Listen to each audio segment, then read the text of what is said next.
Salam SN, ketemu lagi dengan saya Agus Harizal Alusyikmat, pemimpin redaksi Suara Nusantara dan koran sn.com. Masuk edisi ke-183 Selasa 27 Februari 2024, kita edisinya podcast. Dan podcast hari ini terasa istimewa karena di studio Lensa SN kami tim kedatangan wartawan senior Sumatera Selatan. Dia adalah Ibu Hajah Ida Sahrul. Assalamualaikum Yuk. Waalaikumsalam warahmatullahi wabarakatuh. Terima kasih Yuk ya sudah datang di studio Lensa SN. Terima ya. kasih sudah diundang lagi. Walaupun di tengah rintik hujan ya. Dan syuting hari ini dilaksanakan di tengah rintik hujan ya, gerimis ya. Oke Yuk ya, kita langsung ngobrol aja Yuk ya. Kita ngobrol tentang pers Yuk ya, karena kita baru saja memperingati Hari Pers Nasional, baru mungkin seminggu yang lalu Yuk ya. Mungkin Yuk Ida sudah termasuk wartawan senior ya di Sumatera Selatan, tapi masih punya banyak kesibukan ya dalam dunia menulis berita dan sebagainya. Kesibukan terakhir apa nih Yuk? Saya masih tetap menulis Yuk ya. Tapi lebih banyak nulis buku. Buku Yuk ya. Biografi dan juga buku-buku yang sejarah tentang perjalanan satu daerah misalnya. Dan satu daerah ya. Ada obsesi lain Yuk? Ada obsesi yang belum tersampaikan, menulis tentang siapa itu ya buku itu Yuk? Boleh disebut di sini. Boleh disebut di sini ya. Mudah-mudahan yang menjadi obsesi Yuk Ida mendengar ya.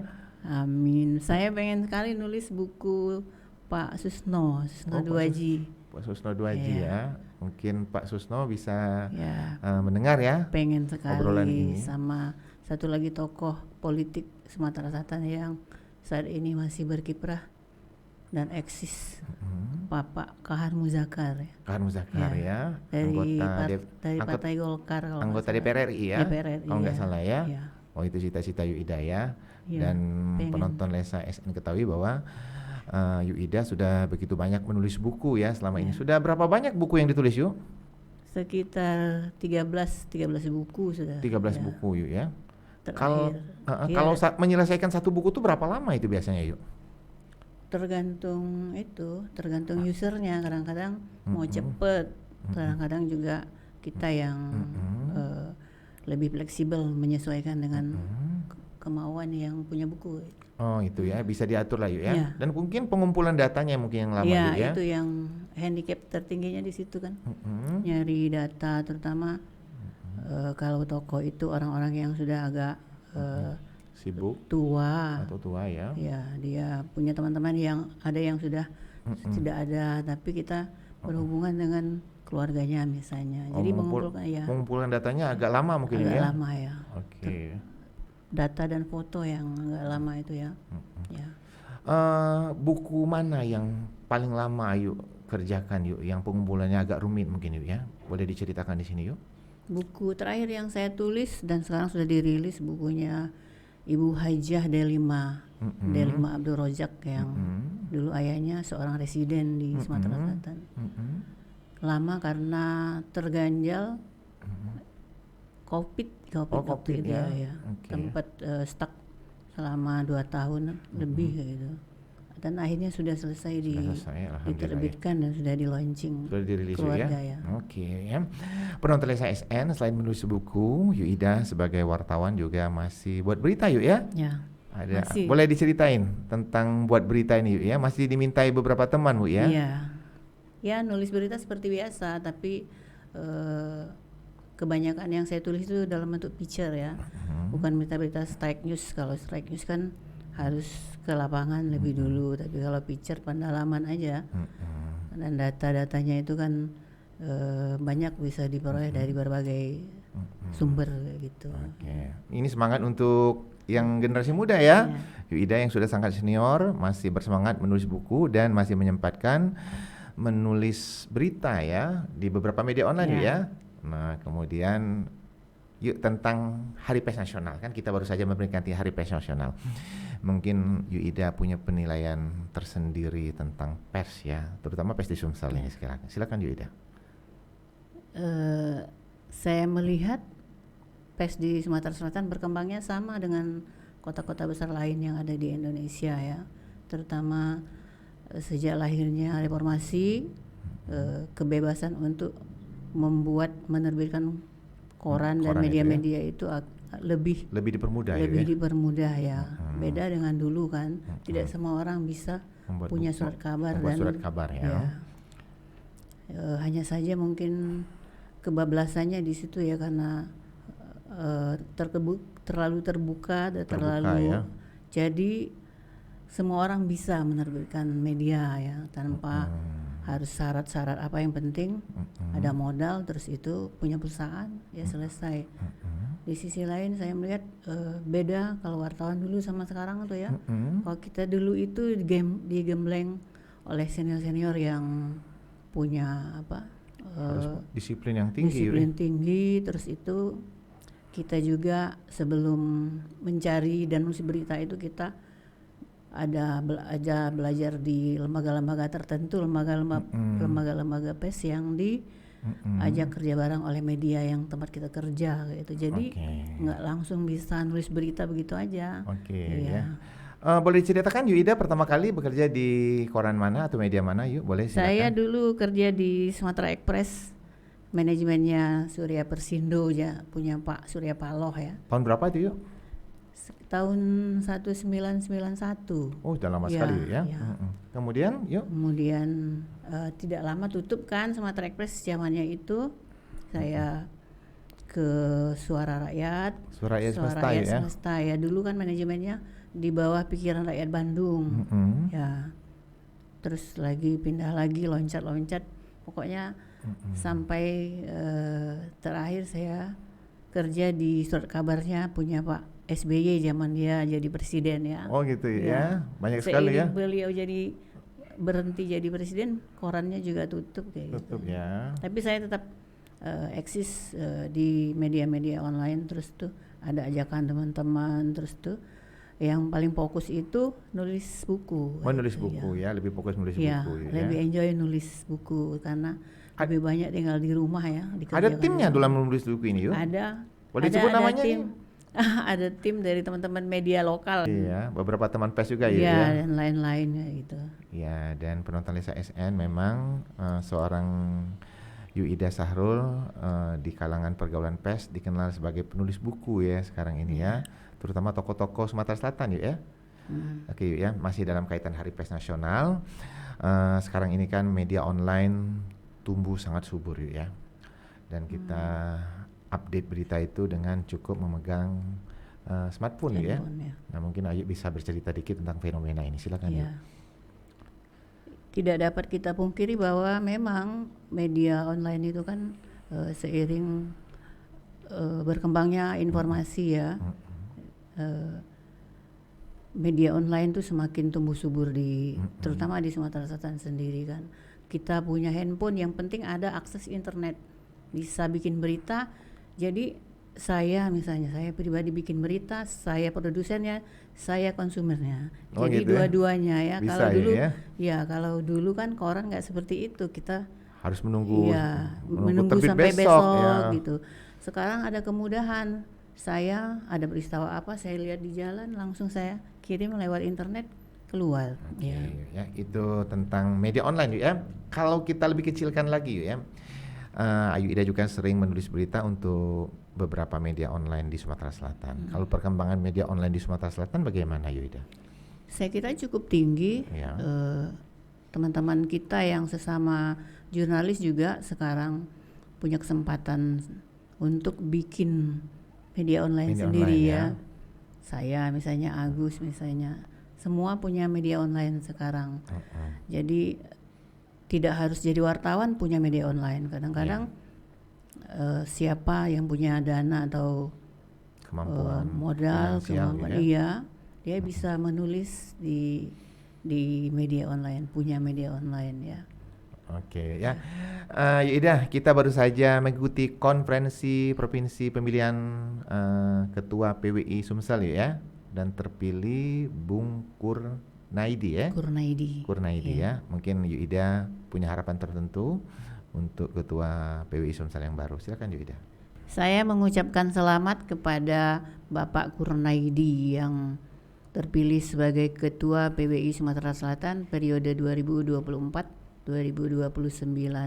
Saya berharap PWI Sumatera Selatan ke depan eksistensinya lebih tinggi dan mobilitas para pengurusnya juga lebih tinggi. Karena apa?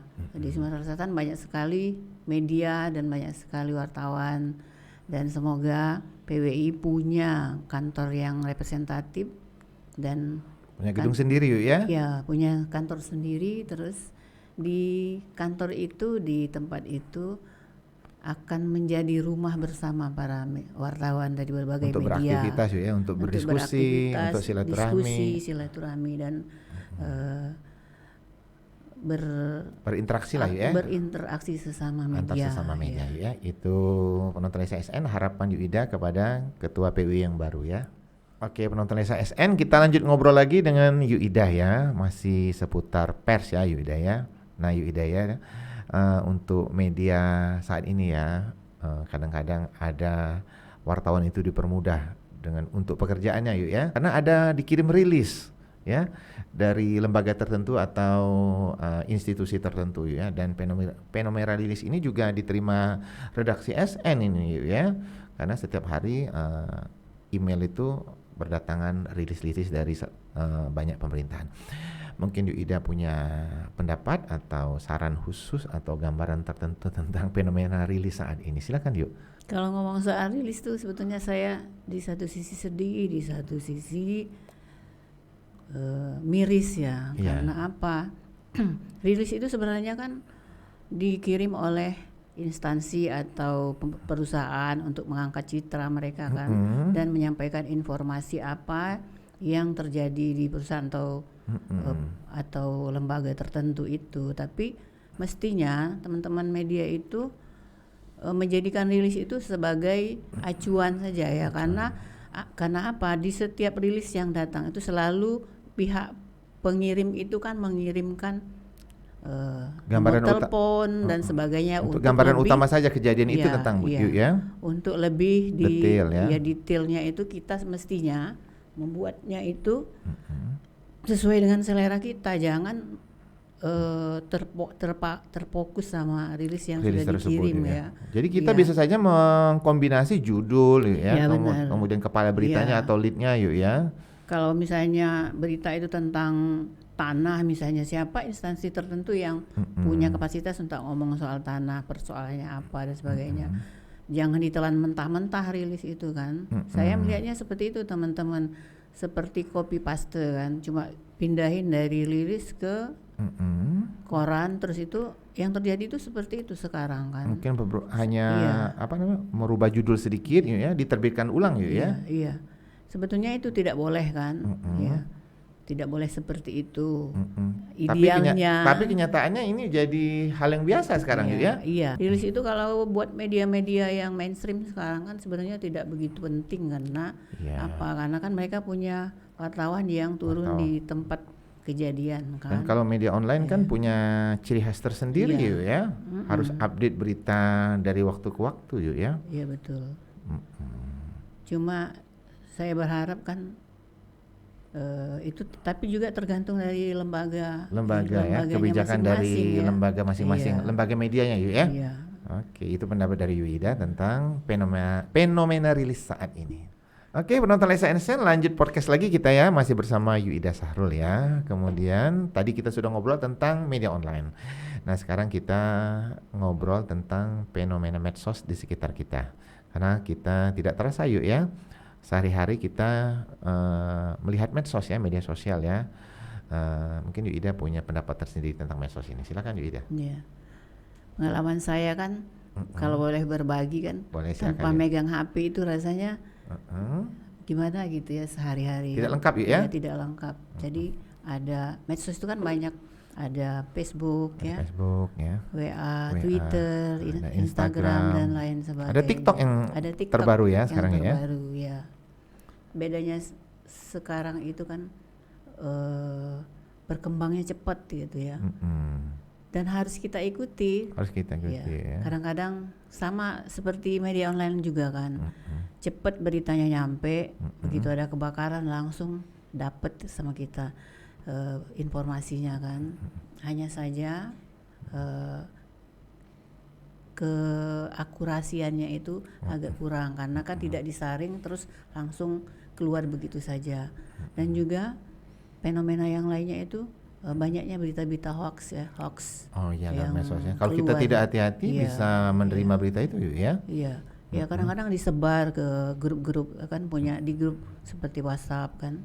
Ada grup langsung apakah itu benar atau tidak berita itu, kadang-kadang kita tergantung kita lah yang menyaring ya, menjadi ya menjadi filter dari berita-berita yang masuk melalui medsos. Tapi kan mau tidak mau, suka tidak suka, kita harus menerima sebagai bagian dari kemajuan informasi ya. Oke ya. Kemudian yuk media massa saat ini ya, termasuk juga Suara Nusantara itu, Suara Nusantara juga punya medsos sendiri ya, dan semua media massa ya. Nah mungkin Ayu punya apa gambaran tersendiri atau pendapat tersendiri terjadi pergeseran ini sekarang yuk ya. Mau tidak mau ya, koran-koran yang dari mainstream harus punya media online karena ada medsos juga yuk ya. Iya, karena kecepatan dari informasi yang masuk ya. Mau tidak mau mereka harus punya media online ya, seperti koran-koran yang ada di daerah sekarang kan semuanya punya. Jadi kan. kalau SN itu bercerita sedikit, promosi koran itu juga dilakukan lewat medsos yuk ya, lewat Instagram dan TikTok ya. Dan itu harus bukan terpaksa yuk ya, mengikuti selera zaman yuk ya. Iya. Tapi kan beritanya kadang-kadang terlalu bombastis juga ya, kadang-kadang kalau yang kita lihat yang dibuat mereka-mereka yang tidak paham, begitu masuk langsung terjadi peristiwa langsung masuk ke medsos gitu ya. Tanpa tahu bahwa mestinya berita ini disaring dulu, beda dengan difilter dulu ya. Iya. Penonton Lensa SN di belakang layar tadi, kami dari Lensa SN ngobrol sama Yuida ya, bahwa Yuida sudah lebih dari 30 tahun yuk ya menjadi wartawan ya. Tentu dalam kurun waktu yang panjang itu yuk ya, banyak pengalaman yang Ayu Ida terima ya, suka dan duka. Mungkin ada pengalaman yang menyedihkan atau apa ya, boleh bercerita nih yuk. Boleh yang suka dulu ya. Yang suka dulu ya. Yang sukanya itu banyak teman, banyak ketemu orang-orang dari berbagai kalangan, mulai dari pejabat, tokoh masyarakat, sampai di lorong becek juga dapat teman. Dapat teman gitu ya. Jadi bergaul dengan berbagai golongan dan profesi itu membuat kita menjadi banyak tahu watak karakter seseorang jadi. Dan bisa masuk ke beberapa akses yang mungkin orang lain tidak bisa masuk gitu ya. Tidak bisa masuk. Kelebihannya di situ, kesukaan, kesenangan jadi wartawan itu di situ ya. Banyak bertemu orang-orang dari berbagai kalangan ya. Kalangan ya. Kalau dukanya sih kalau lagi liputan, saya teringat waktu liputan saya ke Bangka gitu ya. Waktu itu ada investigasi berita tentang pertikaian antara warga dengan pihak pengusaha sawit kalau tidak salah. Di situ kita agak berbenturan dengan aparat ya, karena kita ngeliput di tempat yang lagi rawan, bermasalah gitu. Pokoknya kalau banyak yang menyedihkan sedih. Banyak yang banyak yang suka nih yuk. Banyak sukanya yuk ya. Jadi makanya bisa sampai 30 tahun lebih yuk ya. Banyak sukanya, jadi karena wartawan saya bisa menulis buku gitu. Pengalaman yang paling mengesankan yuk selama 30 tahun lebih menjadi seorang wartawan. Mungkin ada yang paling mengesankan yuk ya. Boleh dicerita di sini? Paling mengesankan waktu nulis buku Pak Edi Santana. Oh, boleh diceritakan itu ya. Waktu itu saya nulis buku Pak Edi Santana yang pernah jadi wali kota Palembang 2 periode ya. Jadi saya mewawancarai beberapa tokoh yang direferensi untuk masuk ke dalam buku dan ditulis testimoninya. Itu adiknya, putrinya Pak almarhum Ibnu Sutowo ya, di Jakarta. Terus itu ketemu juga Pak Hatta Rajasa ya, waktu itu beliau jadi Menko kalau tidak salah. Itu masih dalam satu buku yuk ya? Iya, dalam Oke, satu buku. ha-ha. Mewawancarai beliau jam Mm-mm. jam 1:30 pagi kayak gitu. 1:30 pagi? Iya, Oh. di rumahnya di Bilangan Fatmawati. Oke. Iya, karena mencari waktu yang pas mungkin yuk ya? iya, karena beliau kan sibuk selalu mendampingi presiden kan. Jadi saya ditelepon malam-malam untuk ketemu sama beliau. Pokoknya malam ini kamu ketemu saya katanya. Saya tunggu besok jam sekian, saya sudah mau pergi katanya. Iya, saya sampai 3 kali cancel tiket penerbangan gara-gara nggak jadi wawancara buat buku Pak Edi Santana itu. Oh gitu ya. Perjuangan mewawancari banyak tokohnya dia Iya, ya. Di situ perjuangannya menariknya iya. yuk ya. Pengalaman yang Pengalaman yang tak susah ternilai ya. dilupain, ya. Dan buku itu sudah rilis yuk ya? Sudah Tahun berapa lama. tuh rilis yuk ya? Pas Pak Edi terakhir mau jadi wali kota. Terakhir jadi wali kota mau jadi mencalon jadi gubernur Sumatera Selatan. Oke. Iya. Dan waktu itu pakai peluncuran resmi bukunya Iya, Bu? di rumah beliau di Rumah beliau ya. Kapten Arifai. Mungkin ada yang mau disampaikan kepada Pak Edi Santana yuk Ida dalam YouTube dan SN ini. Mudah-mudahan Pak Edi Santana menyaksikan. banyak ya tokoh-tokoh yang lama tidak ketemu seperti Pak Sahrial Usman dulu Ya. pernah saya tulis bukunya. Pak Herman Deru. Pak Herman Deru ya. Setelah Pak Herman Deru itu juga ada bukunya yuk ya? ada. Ada Dulu ya. waktu beliau jadi bupati Mm-mm. ada buku beliau yang saya tulis. Mm-mm. Judulnya itu Herman Deru, Sosok Pemimpin Desa. Oh gitu ya. Waktu itu masih jadi Bupati Oku Bupati Timur ya? Oku Timur ya. Mm-mm. Bupati Oku Timur 2 periode. Mm-mm. Pak Edi Santana. Terus itu yang tidak dirilis tidak usah. Yang tidak dirilis ya? Yang Oh, ya. tidak yang tidak diterbitkan ada kok buku. Mungkin ada dalam waiting list Ida ya. Iya. Nunggu dirilis baru kita sebutkan ya di Iya. YouTube NSN ya. Nah mungkin ini Ayu Ida boleh berbagi rahasia dengan wartawan-wartawan yang baru ya. Untuk bisa dekat dengan beberapa pejabat dan tokoh Sumsel itu bagaimana caranya Ayu? Pertama, saya kira dari pengalaman saya ya, Mm-mm. kalau mau dekat seseorang itu pelajari yuk apa yang tidak disukai Iya. dari dia ya. Yang kedua, berlaku sopan kayak gitu. Iya. Ya. Sopan itu dalam arti penampilan kita, jangan istilah anak sekarang itu selengean kayak gitu. Berhadapan dengan pejabat ya pakaiannya jangan yang seperti mau ke pasar. Pasar ya. Iya, Pakaian rapi lah ya, menghormati orang yang menghormati kita ya. yang mau Masuk kita ke tahu. kantor-kantor juga jangan pakai sepatu sandal kayak gitu. Ini rahasia dari Iya. Ida ya untuk apa Iya. namanya akses dulu itu ya. Akses. Setelah Akses. itu baru Secara naluri mungkin ya. ya baru bisa ketemu dan menunggu dia kapan punya waktu. Jangan memaksakan diri untuk ketemu kalau dia tidak bisa dihubungi gitu. Oke, ini rahasia ya. Mungkin tip kecil aja nih Yu ya. Kalau mau yang seluruhnya nanti ketemu Yu Ida langsung nanti Yu ya. Boleh. Oke, penonton SN menarik ya ngobrol sama Yu Ida ya. Dan kebetulan saat obrolan ini dilakukan rekaman kita ada redaktur pelaksana Suara Nusantara Dedi Suhendra dan Dedi ada yang mau ditanyakan ya dengan Yu Ida. Silakan Dedi. Oh oke yuk mau nanya saat ini kan wartawan di lapangan sudah banyak ya jumlahnya ya karena mengingat online sekarang sudah banyak media online. Mungkin minta tips dari Ayu sebagai wartawan senior di Sumsel untuk pengembangan diri setiap jurnalis dalam menulis yuk nih gitu yuk. Mungkin ada tips-tips gitu. Oke, silakan Yu Ida. Saya kira belajar tipsnya itu ya.